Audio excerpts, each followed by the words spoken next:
Welcome to the meeting room at Global TV Talk Show, a broadcast service of globalbusinessnews.net.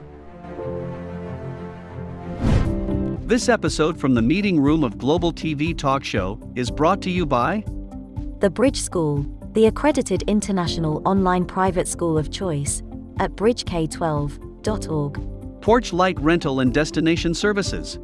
Reduce your renter lump sum or managed relocation costs. Visit them at porchlightrental.com. CubeMonk, featuring the world's first smart cube. Track your goods with our advanced GPS system. Welcome to the future of moving and relocation at cubemonk.com. Primestone Partners, featuring corporate, government, and developer housing solutions, as well as senior-level advisory services. Find them at primestonepartners.com. And by heirs.com. With our full range of services, we can help design and manage your international relocation. Find us at heirs.com. Insured Nomads provides protection and peace of mind, with health insurance, travel insurance, group, or tailored insurance for the globally mobile. Visit us at insurednomads.com. And by International Auto Source. We are the vehicle experts for expats, featuring all major brands of automobiles with flexible solutions and financing. On the web at intlauto.com. This is Ed Cohen in Southern California, and this is Global TV Talk Show, a news product of globalbusinessnews.net. Go and check it out. I think you'll be happy with it. We have a very special broadcast today. We're live from Tehran, Iran. Hello, Peyman Dayyani, welcome. And from Dubai, we have Sandrine Bardot, who's a compensation expert. And in San Francisco, we have MaryAnn Hrichak, who is involved in anthropology and humanity and is an expert in all things to do with international talent mobility. So, Peyman, thank you very much for making time for us tonight. It is evening where you are in Tehran, is that correct? That's correct. As a matter of fact, I'm currently in Iran, and it's evening, and it was a bit of the difficulty on the connection. Thank you very much, and hello to everybody. And I'm very happy to join you. Very happy to have you. Yeah, very happy to have you, sir. So you are an old friend of ours. You were on the global broadcast last month, and here you are again, and thank you. And just so the viewers understand, Peyman Dayyani and I have met in the U.S. at an international SHRM convention many years ago, and we have stayed in touch over the years, and we did a magazine interview about 10 years ago, if I remember. And his experience is quite diverse at a senior level. At one time, he was in Africa. He's been in a lot of places, but one time in Africa with Nokia, running the country, I guess, or the continent. What were you doing there?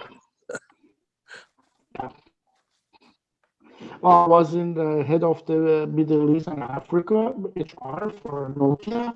When Nokia started to expand its footprint in Middle East and Africa. And I was responsible for country entry for many countries in the region. Yes, okay. And then also in your past, and we'll get to the future in just a second, and the present, but also in the past, you've been involved in the telecommunications business, and you were also involved in a very large privately held integrated energy corporation.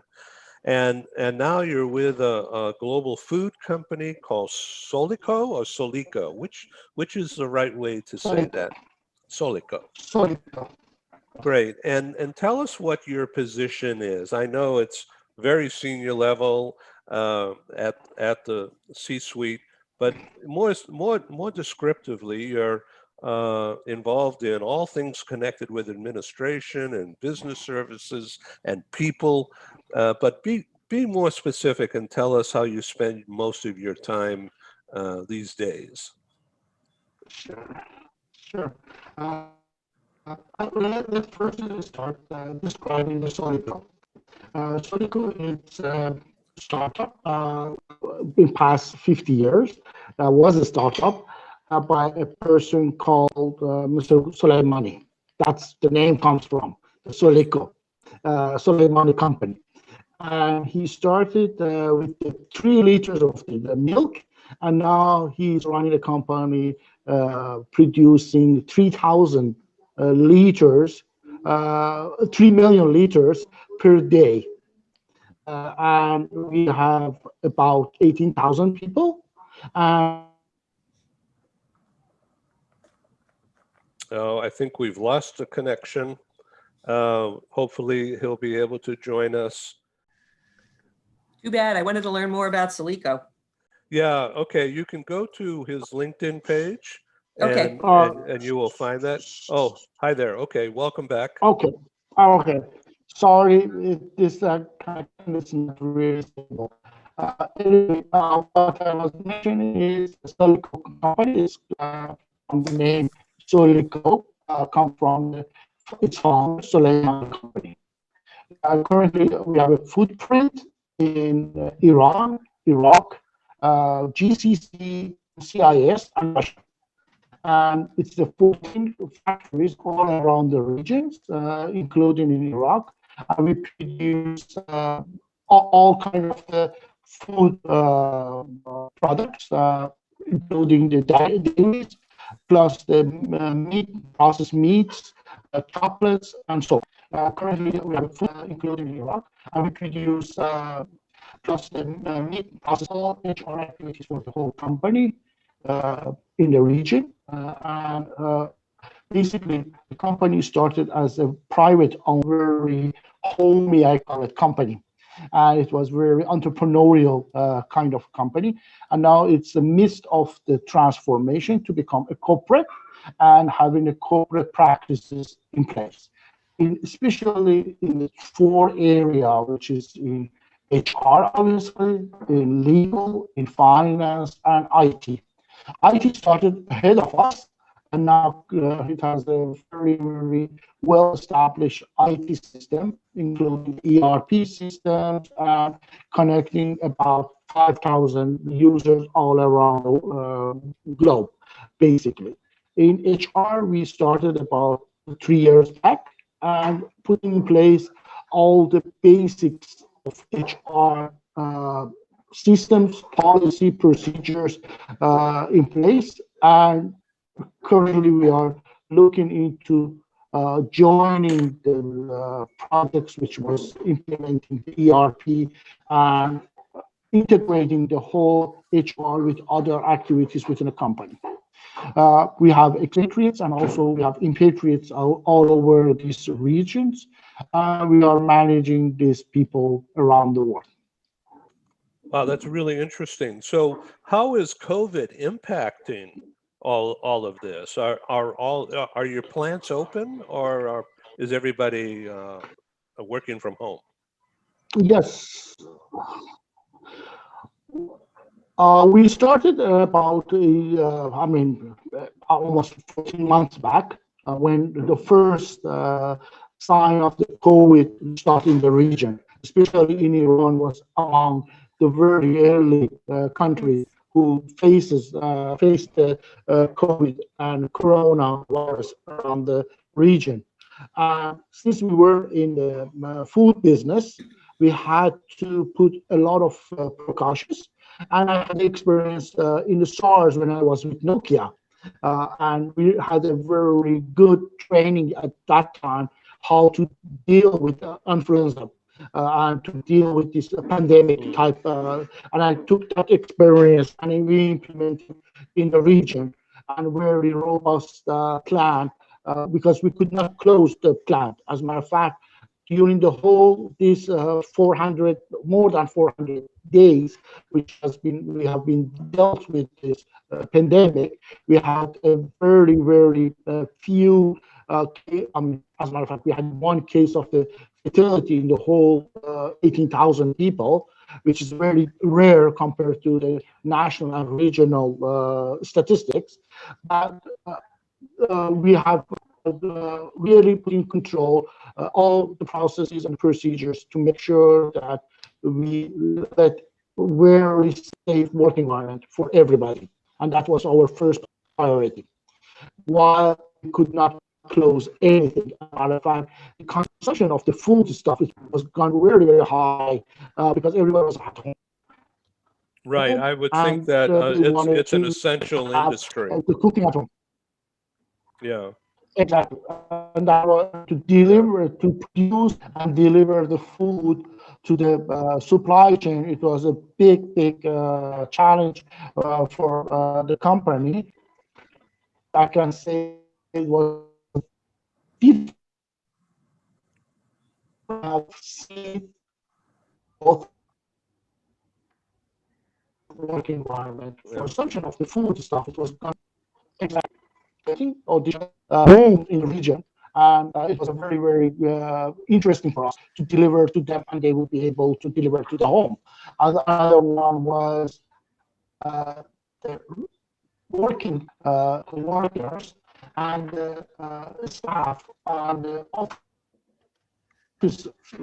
setting, and to have this arrangement of the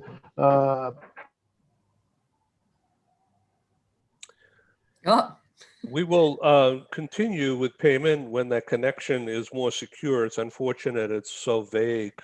As you could tell, he's in a very senior role, an HR role, dealing with COVID. Solico is an essential industry, so they've kept working, kept people employed.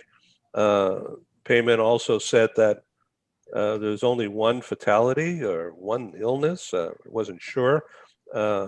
All this time and 400 days since the crisis began with them. He is involved very much with the business administration of Solico worldwide. They're heavily involved in Iran, Iraq, Afghanistan, Syria, Turkey, and across Russia, or CIS. They also had an operation in LA, Los Angeles here, but it has been closed for a while since the pandemic. Perhaps things will open up. In case you didn't know, following the fall of the Shah of Iran, many Iranians relocated into LA as part of a resettlement program that was encouraged and allowed way back when. And there's literally thousands of families that have become Americans and very involved in American industry, all these people with an Iranian background.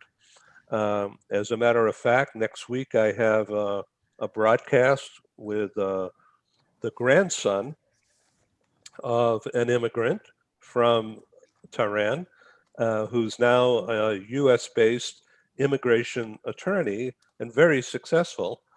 And I will alert you that that show will be coming up right after April, first week of April, and I'll invite you all to join us. It's quite a story. Okay, Peyman, I was just reviewing some of the things that you said because of the faulty audio. I said that you have been involved, you're currently involved at the very senior levels of Solico in business administration and legal and HR, of course, all things connected with people. And that your company is heavily involved in not only Iran, but in Iraq, Afghanistan, Syria, Turkey, and across CIS. I also mentioned that you had an operation in LA, but as I understand it, it's not yet open from the pandemic. So Peyman, if you could hear me okay, if you'd like to add to that and talk about some Uh, people policies. Sure. Thank you very much. It was a very nice recap and summarizing. I appreciate it. And I'm again apologize for this bad connection. To add this on the people policy, in general, in the countries in the region, with the exception of the GCC, most of the countries around West Asia are very new to the HR concepts, especially in Iraq and in Iran.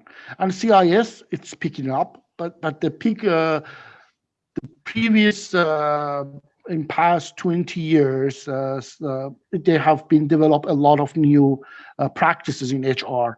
But Iraq and Iran, still we have a long way to go to meet the standards of HR practices like GCC or in Europe, or to be exact, in US.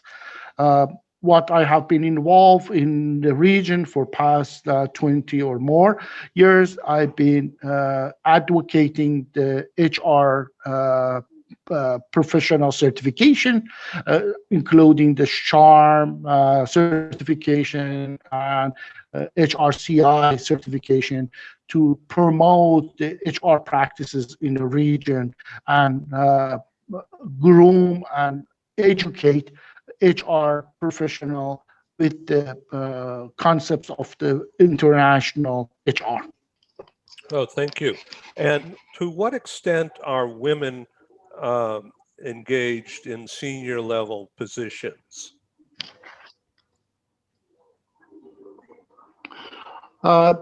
Ladies and women, so in general, in the regions, they are picking up the roles in senior level. The trend has started from GCC mostly, but now in Iran, and I think in Iran and Turkey, it has been a very All right, the connection is weak. Let's jump to Sandrine. Sandrine, from your experience as a compensation and benefits expert, why don't you add to what Peyman was just saying about what your insight is from the GCC and in Dubai, and if you could give us any insight into Iran. So a few years ago, when the sanctions were being discussed as being lifted, I actually partnered with my friend I was telling you before we started recording, my Iranian friend, to try and educate the HR community on how to do business with Iran. And I think from one of the challenges that we see as maybe multinationals, if we are to expand there, I think the main challenge would be one of language. English literacy is not very common in Iran because obviously has not been encouraged over there. And so that's one of the main challenges. I'm leaving on the side, currency and all those challenges. But the country has faced a huge devaluation in the past few years, but that has been accelerated with the impact of COVID. From personal knowledge that I have from people that I know who are in Iran, the beginning of the pandemic was very difficult there because in the beginning, while nobody really knew how to react to COVID, there was also a shortage of medicine in Iran, and that's why there were so many fatalities in the beginning of the crisis over there. But I think that the country has somehow managed to get things, I wouldn't say completely under control, but more under control. And Iran has some aspects where the government tries to help families. There are special subsidies for poorer families and so on. So that's a way for them to try. It's not always super effective. I mean, obviously, because the crisis is so unprecedented everywhere around the world, but at least they're trying to do something. And women tend to have higher education success than men. There are more female graduates from universities, as far as I understand, in Iran. And a lot of people who also have a very technical background, lots of engineers and so on. And being French, I know that there were at the time some agreements with some of the French car manufacturers, you know, to produce cars because it's a big market on in the country and so on. So with a good market for a local expertise on the technical aspects of engineering and so on. So that's all I can say. I've never been to Iran, unfortunately. I wish I can go one day. Maybe not while there is still the pandemic, but because we can't travel anywhere, but I hope to go one day. Well, thank you for that. So, Peyman, in your absence, I asked Sandrine to talk from her experience about that. Peyman. Thank you. Yeah. I got some part of his thing very good to hear that, and I think it was very correct. It has a very, very high participant in universities of the ladies and women in universities, especially in engineering disciplines.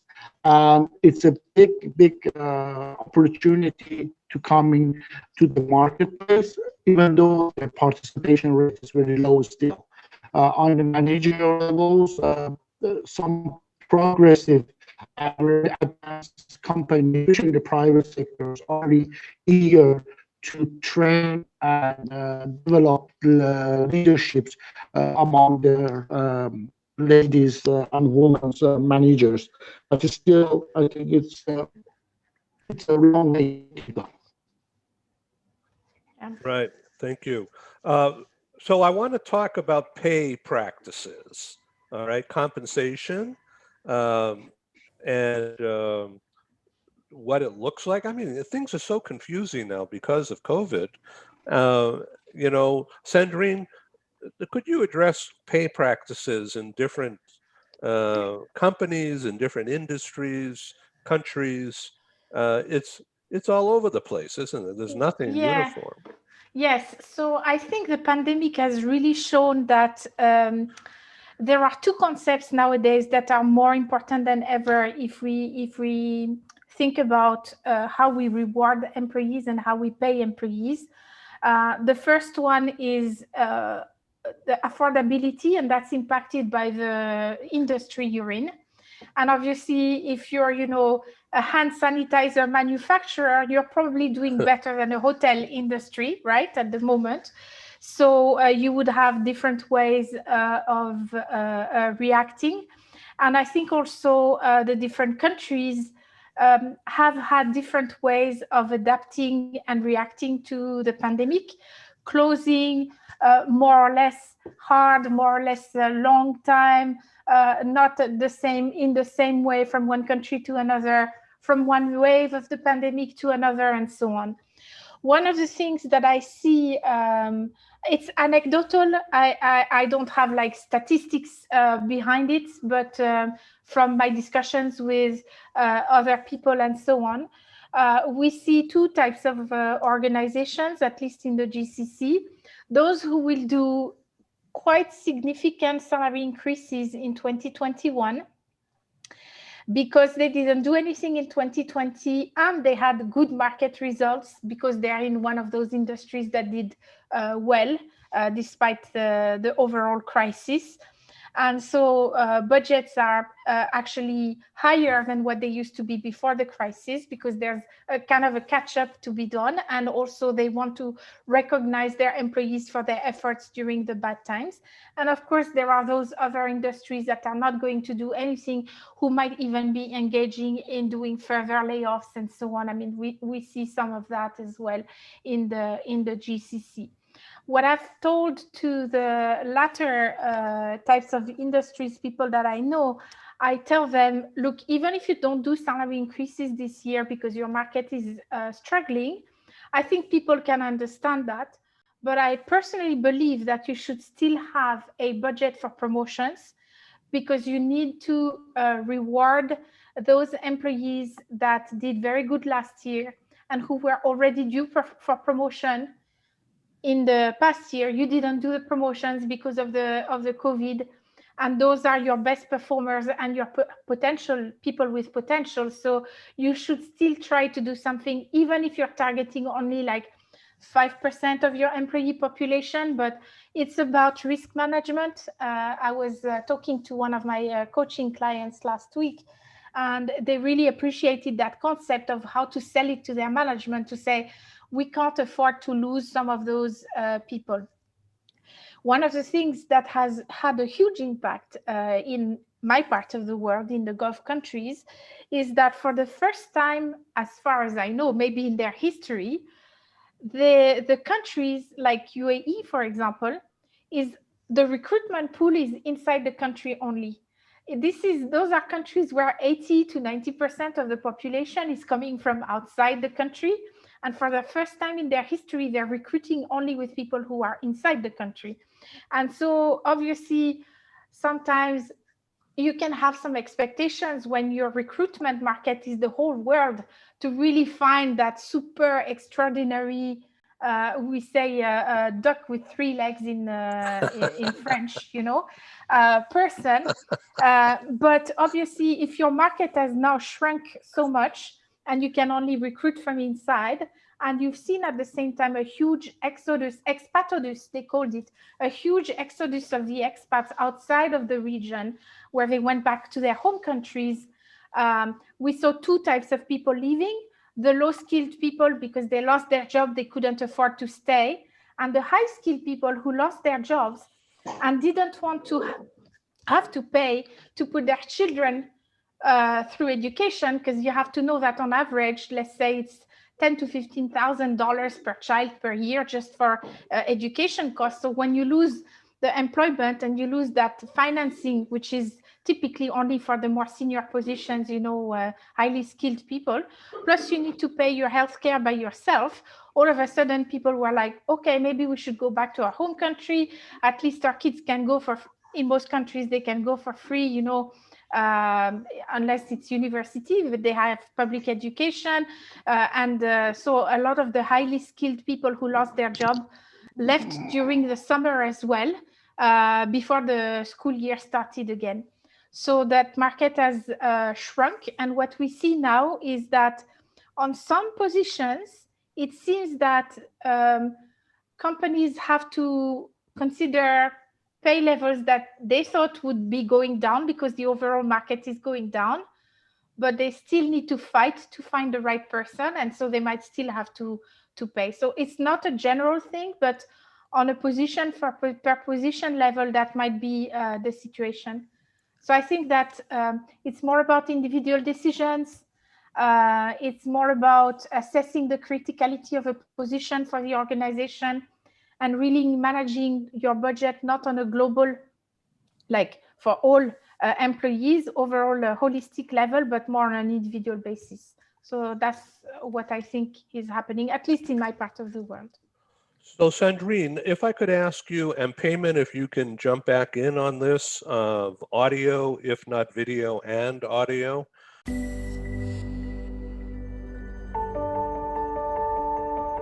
Something that's really neat is that the Bridge School partners with various organizations to provide learning for their students. For example, we partner with a major ballet company, and we are able to enroll several of their students into our school. So now not only is the student able to participate in a school and have a seamless transition while they're very active in their ballet career, but now they have other dancers that are with them that are doing some of the same courses. So it's almost becoming a camaraderie where they're taking similar courses, they're working together on their ballet, and really being able to form this great partnership with these organizations to provide a needed service. A lot of times there are student athletes who will spend hours and hours at the gym or at the basketball courts, wherever it is. And if they're attending a traditional school, they're in school from 8 to 3. They get a quick snack, and then they're at the gym for 3 to 4 hours in the evening. Coming to us and having that partnership, they're able to break that up throughout the day. They can have a morning practice, get some schooling in, have an afternoon practice, finish their schooling in the evening. So there's that flexibility. And additionally, if there are tournaments or performances, it's fantastic because if there's a week where they have shows straight through, they can take that week off of learning and then pick back up when they're done. So it offers this great flexibility. And for the program owners of these sports leagues, it is a win-win situation for them because they see this need. They see this need that their students need to make sure that they are obtaining the grades necessary to be successful adults in our country and in other countries. But it provides them an environment where they can be successful at both.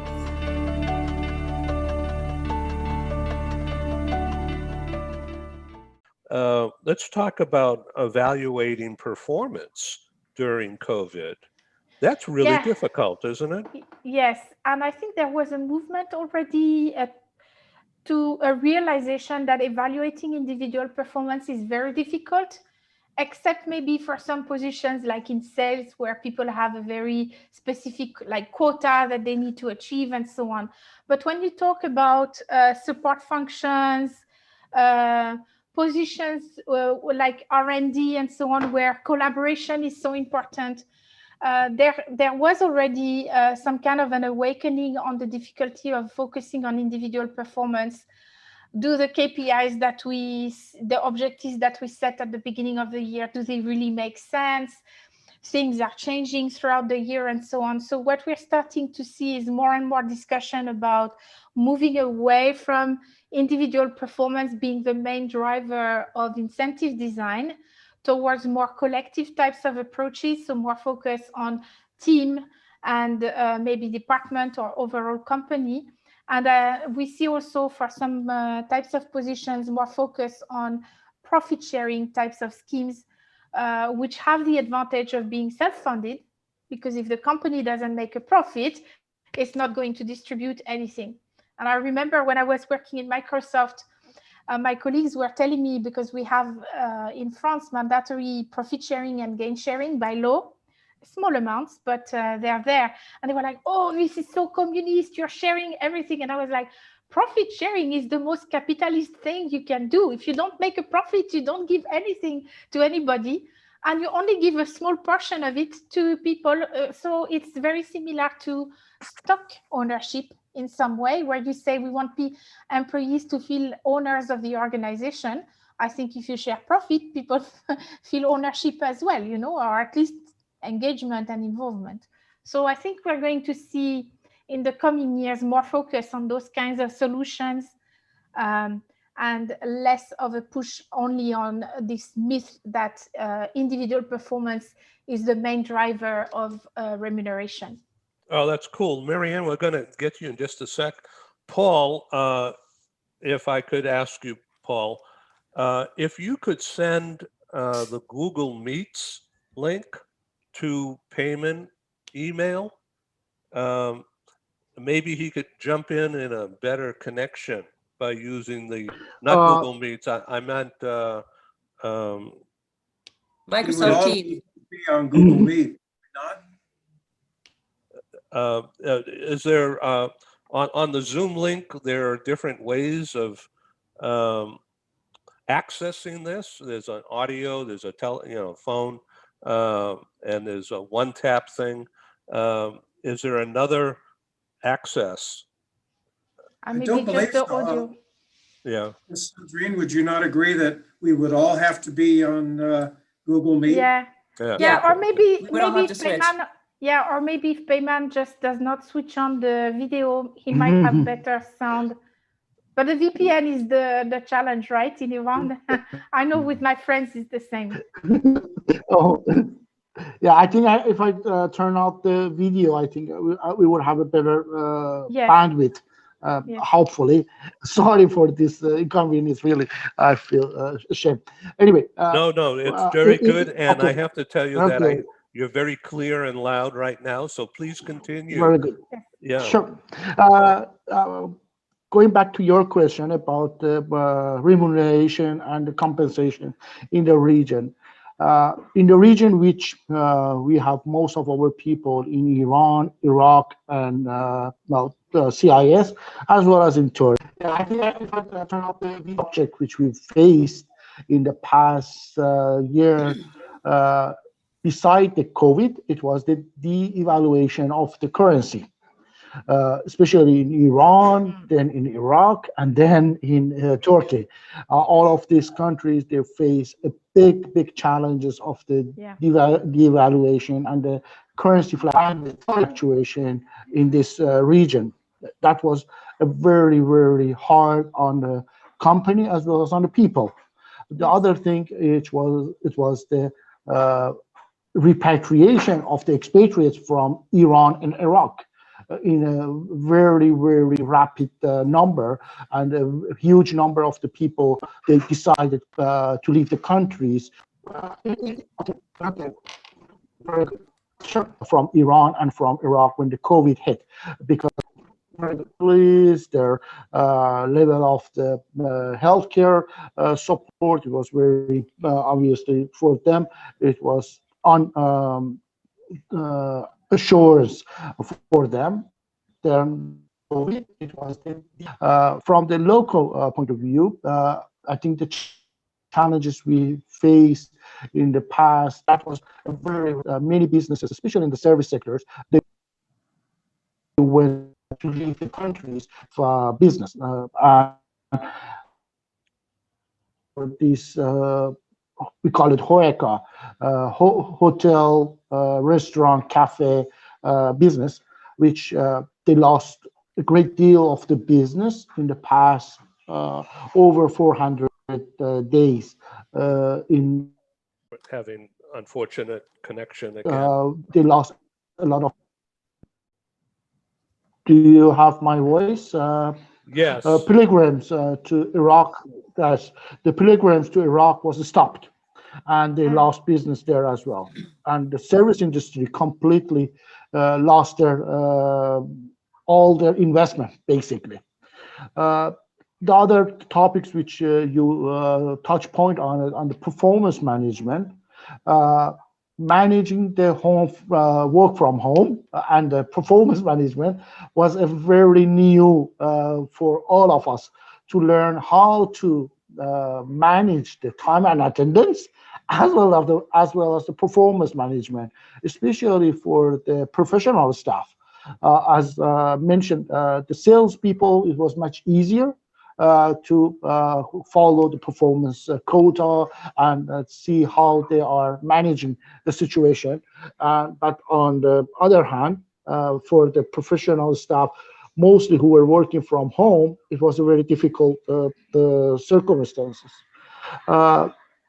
One other challenge is it's not related to the COVID or the fluctuation of the currency in the region, the lack of the transparency and the lack of information on the pay practices in the region, especially in Iran and in Iraq. There is no reliable salary surveys to rely on, and to be able to see how the market movements are and what are the practices, the real practices. These are the topics of bullet points of the challenges on the pay practices. And we have seen a very unprecedented practices as well For instance, in UAE, I think we faced for the first time, the government allow companies to cut pay, and it was unprecedented. I never we've seen it. Government allow businesses to reduce 25% to 35% of the salaries of the people. And that was very, very shocking for the people who were living in Dubai, especially the expatriate community. And most of them, they had a very challenging, especially as mentioned about the schooling, the healthcare, and all that, which was very hard on them. In Iran and Iraq, the government did not allow any salary cuts, but they have come up with the various help for the companies from the support of the financial support. For instance, they allow the company who were not firing or laying off people to receive funds from the government, especially in Iran and in Iraq as well. That they give loans for every employees who were on payroll, and to help the cash flow of the company. These are the, I think, in general, the practices which we face in past 400 days. One other thing was the payment of in our company, we introduced the payments of people who were on quarantine and they were at home on sick days, because the Social Security were not sufficient for going or living by for the people. And the company on sick were faced with the pandemic, and they were sick to get full salaries for the period of 2 weeks up to 1 month. And also we let all the senior people who were vulnerable for the COVID to stay at home and work from home. And these were the practices which I think we never had it experience in the past. So, Sandrine, you've emphasized team incentives as a way to grow revenue or performance. Peyman, do you also do that? Have teams working together because of COVID, even though everybody's remote? For us, working from home was very new. For many countries, in the past, I experienced, 10 years ago or 20 years ago, when I was with Nokia, we were very familiar and customized to work on the remote and be playing with our managing people in the remote places. But for Iran, was very, very new. Even for the senior manager, they were not really customized or they accustomed to these practices. And many of the infrastructure was not supporting, including the internet.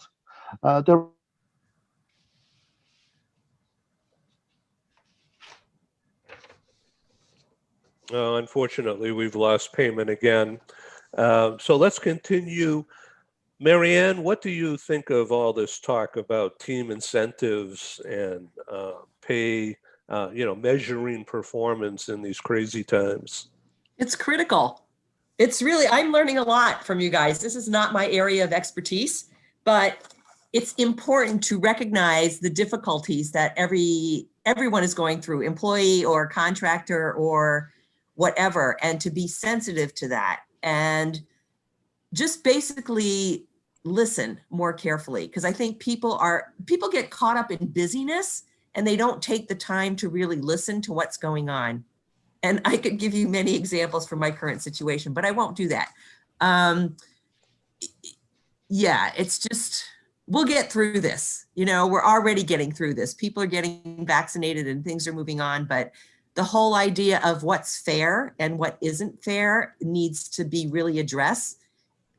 And I think employee experience in a company is also very critical. So I want to ask Sandrine and MaryAnn and Peyman to use the chat on the bottom here. Look down, you see that? And send everyone your email or your LinkedIn so you can connect with Peyman and Sandrine and MaryAnn all together going forward. It's my job to bring people together and, you know, create an environment. And you do such a great job at that. Well, yes. Thank you for showing up again. It makes, if I don't have an audience, I got nothing except me and Paul. So I'm sure if it was just you and Paul, you could still do a great show. That's true. I agree with that, Sandrine. You're very kind. Ed, you said I was a brilliant conversationalist. Yes. Yes, I know. You're even in especially in a voiceover situation. So, Sandrine, so your book is focusing in on pay for performance, I guess. Yes. But yes. not maybe individualized, maybe as a group. So I'm working on the second revision of my upcoming book, and it's going to be mostly focused on employee promotions. The idea being that HR managers and line managers don't really receive any kind of guidance on that process on an annual basis. You can find lots of advice on how to do a salary review, you know, how to decide how much to give to your employee, who should be eligible for a bonus, this kind of stuff. But you don't really find any really information about how to do promotions. And one of the things which I've noticed is that if you don't have, and especially for bigger organizations, obviously, a process to create a pool of eligible people who is based on criteria that are not subjective, but that are the same for everybody, then you can end up having a lot of bias and ending up as the main driver for promotions. So the criteria can be the common criteria. I also explore, you know, more unusual criteria, an example of something which I put in place a few years back. And how then you can create a process which from this pool of eligible, because eligible doesn't mean that you get it. It means that you can be considered for it. And then, are you ready for it? Is there a position for it? Does the manager want to promote you? I mean, do you want to be promoted even? Because I've personally seen colleagues who refused some promotions. So I look into all that and how to create the process and the policy from an HR point of view, and give some advice to HR managers and line managers on how to handle some specific situations. So the advice is not for employees, you know, it's not the kind of advice that you find on a lot of career websites, you know, which is about, oh, have your visibility, you know, work on projects, these kind of things, or the completely cynical approach, which is, you know, like, be very nice to your boss just before the promotion time so that he will put you up for promotion. It's really more from an HR practical point of view, how to budget, how to prepare your lists, how to make sure that you don't forget somebody, and all this kind of stuff. So, Sandrine, what's the name of your book? I don't have a name yet. I've been thinking of the promotion conundrum, but I think conundrum is a word which is going to be surprising for non-native English speakers. And because I'm based in the GCC, I really think about that. So probably maybe the promotion challenge or something like that. Once I get closer, I might even ask, you know, my audience between 3 or 4 titles and let them vote which one they prefer. You never know. That's promotion dilemma. How about dilemma? I like it. I like it. Yeah. I'll take a note. Yeah, Peyman, what do you think? I think it's a very interesting concept, and I really cannot wait to see this book. And I hope that would be available from Amazon or somewhere, which I can get it That is soon. the plan. Yes, Uh, yes. Okay, and the one thing I can say, I have along with what I have heard, I have some practices in Iran on this issue of the promotion, and I can share with you offline whenever you have time. Oh, okay. Especially this talent pool, we have done it in 2 companies, and I can share with you our practices. Okay, I'll take you up on that. Thank you, Peyman. You're welcome. You're welcome. So Peyman, when you were with the telecommunications company, were they implementing or beginning to implement 5G? No. At that time, we were in going from 2G to 3G, and then later to the 4G. At that time, it was just more of the scientific papers on the 5Gs. Yeah, very academic at that time. Yeah. Okay, I get it. And so, to what extent, Peyman, are you using Zoom or whatever it is more common in your area about teaching, teaching your employees new things while they're working from home? I can make it very line between Iran and the rest of the countries. Because in Iran, we are facing 2 challenges. The sanctions from the US towards us, and the sanction Iran has towards the rest of the world. The sanctions from the Iran towards the rest of the world is most of the social networks are banned, especially Facebook and so forth. Twitters, Facebooks are banned, and you cannot reach them because there are filters. The other side is the Zoom and many applications from the US are banned for Iran. For instance, right now I have to use a VPN to be connected through Zoom. And that's the way I can connect it. And that's the causing a poor connection as well. In Iran, there are 2 practices. Number one is. Oh, we lost him. The cliffhanger. Oh my gosh. All right, tune in next week for the next chapter. I think he might have said Telegram, because I know that Telegram is very, very very much used in Iran. Oh, really? Yeah. So Telegram is like what, a chat? It's like WhatsApp. So it's like WhatsApp. Yeah, it's like WhatsApp basically. Okay. Sorry. Yeah, it's very bad. It's very bad. I was saying that there are 2 sanctions, the Iranian and in the US, yes. And also there are the practices in the region as well. For instance, in Dubai, you are not able to connect to the video calls on the WhatsApp.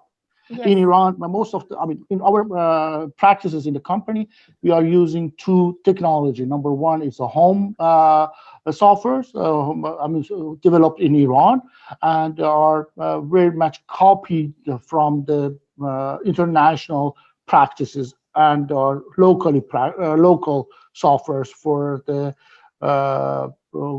collaboration tools. The other one, which is more stable, is Skype for Business, and Skype for Business, and Skype, the regular Skype. It's much more stable, and it doesn't need to go to the VPN to get connected. Oh. And these are the practices which we use. Peyman, I have a question. Do you use, Ed, do you use in Iran technology from China, for example? Like, because I know that they have Weibo and other things, and they're super advanced on online payments, virtual payments, and so on, much more than many other places in the world, actually. The Chinese software has not been really practiced in Iran because the China is very much homegrown again practices. It's the same as the Russia. For instance, in Russia, everybody is using the. For instance, it's very interesting. In Russia, we are not allowed to use LinkedIn. I mean, these countries, they have their own policies, and it's very difficult to manage the communication between the different part of the world. In Iran, mostly we are using like Russia, we are using the Iranian version of the software, and some they are using the not copyrighted, protected, what they call it, freewares and the sharewares, which are available in the public domain. Interesting stuff, boy. For instance, most companies in Iran, instead of Windows, they are using Linux. Wow. It's it's a different world now these days. Yeah, and that adds a layer of complexity to the challenges you had to face. I mean, the whole world had to move to a more digital world all of a sudden last year. But in your case, it's even complicated by those, let's say, technological, let's call them technological, not political considerations. I mean, makes it even more difficult from a work point of view, business point of view. That's exactly the level of the complexity for our technology companies is very, very high, especially even for us, which are we have a very spread practices and the businesses all over the region. It's a very, very difficult to overcome these technological barriers. Yes. So Peyman, as we come to a close here in the next few minutes, again, thank you, of course, but you're celebrating springtime now with, I see, foods and attitudes. Why don't you give us a cultural lesson and tell us what this is all about? Iranian, it's more than 3,000 years history behind this, celebrating the beginning of the spring. It's called Nowruz, a new day, and we are celebrating our calendar. It's based on the solar system. It's like a Gregorian, but it has a different month tied to it, and it's divided by the 4 seasons. And the spring season starts exactly with which is the Earth passes the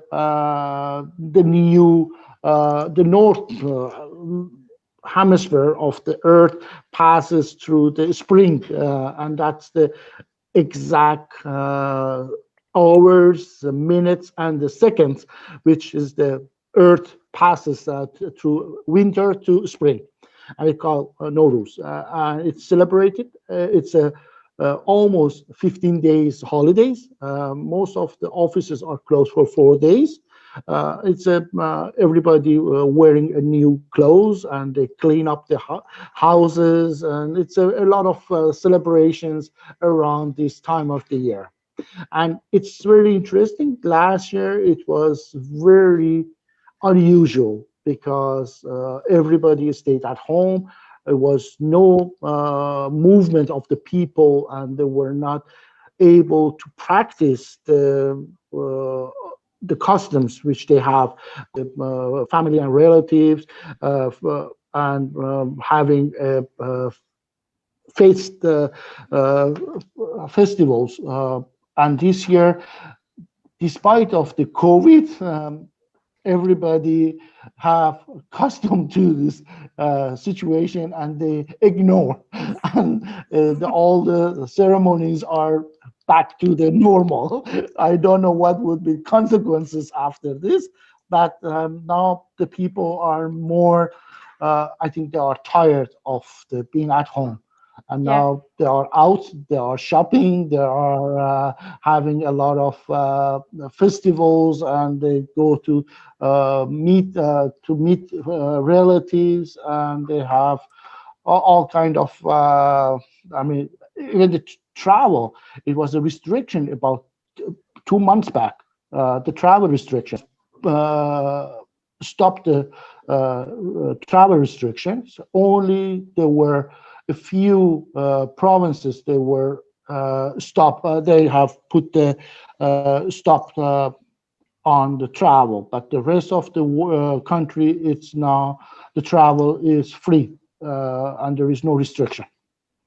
And I know, and I've noticed, I was gifted a painting, a piece of art, actually, more than a painting, that was done by an Iranian person, which depicts Nowruz a few years back. And, you know, there's the table, and there's the mirror on it, and the light, and there are a number of those symbolisms that we do have in the Christian, you know, the eggs we see. If you think about eggs in Easter, the colored eggs and so on, it's also a tradition that we have, and I think which is coming back from these I don't know how to pronounce it, Zoroastrian customs, you know, from the old times, that have been then, you know, taken over by the whole culture. And I have some Indian friends that are also celebrating it. It's not just in Iran, it's in a whole part of the world that used to be part of the Persian Empire, where they still celebrate it. And spring cleaning, I mean, that's kind of universal now, you know, like it's like everywhere we know about spring cleaning, right? So I think it's great. And I wish you happy Nowruz, Peyman. Thank you very much. Thank you very much. Thank you. And of course, this time of year is approaching Passover here in the Jewish background. And it's funny how everybody does their own thing, and yet it's all for the same basic idea. Yes. Yeah, it's very interesting that the Jew, Christian, and Zoroastrian and Muslims are very cohabited in Iran. I don't know you have heard or not. There is a city in my hometown next to my city. It's called Iran, Jerusalem. And the people, they come for a pilgrim there every year, all the Jew people, and it's a background, it's called. It's very interesting, and people are very, very interested in this part of the world. And I think to add what Sandra was mentioning, it's the Santa Claus. We have exact, we call it Amu Nowruz, the Uncle Nowruz. It's wears the same red robe, and it has a white beard, and it's very, very similar. Yeah, exactly. Why not recycle the good stuff, you know? If exactly. it's not broken, why should you fix it? Just keep it. Yeah, okay.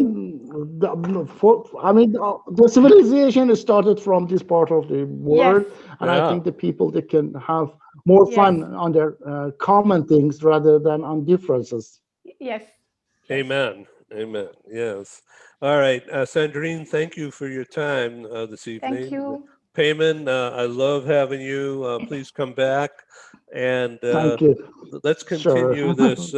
Let's continue this wonderful rapport, bringing together good people. And let's continue. I really appreciate it. Yeah. Thank you very much. Thank you. Yeah. Thank you. All right. Take care. Bye bye now. Thank you. Bye. Bye. Thank you. Have a great day. Thank you for joining us in the meeting room at Global TV Talk Show. Have a wonderful day, and stay safe.